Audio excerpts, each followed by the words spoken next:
Evening, Mr. Mayor. Paul Phaneuf, Aqua Crossing in Fayetteville. This Uniform Civil Rights Protection Ordinance is absolutely shameful. First, it is irrational. Fayetteville already has a reputation for being a regulatory nightmare. An ordinance that puts businesses at risk cannot possibly benefit any workforce. Second, it is self-contradictory. It states that Fayetteville is a welcoming community, but yet its government must coerce its citizens to be welcoming. Which is it?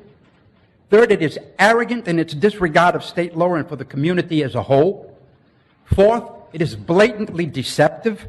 It claims to be, and I quote, in response to concerns recently expressed by the citizens of Fayetteville on a similar issue.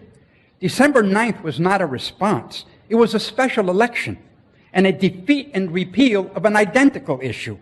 Fayetteville voters condemned Building 119, yet barely 6 months, it's back on the market with a fresh coat of paint. It's still unsafe and it needs a wrecking ball, not a sales pitch. Fifth, it is a fraud in its pretense at outreach and conciliation.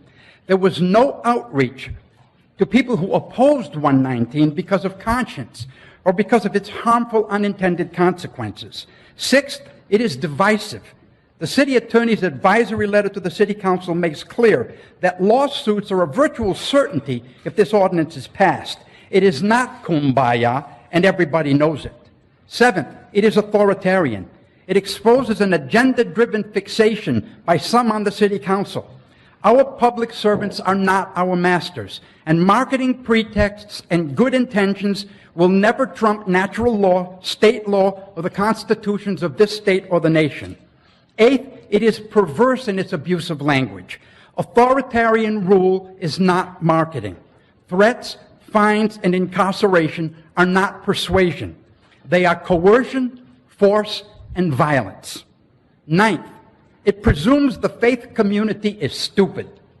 It offers a veneer of exceptions to lure religious communities into complacency while retaining a clear and present danger to the God-given individual freedom of conscience of people of every religion.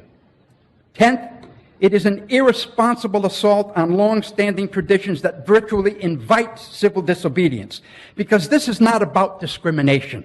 It is about silencing those who will not abandon their faith and applaud the new enlightenment of our would-be masters. It will make the next election very interesting indeed, because we will not forget this abusive process now and in the future.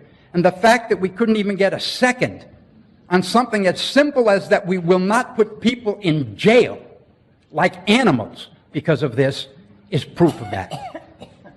Thank you.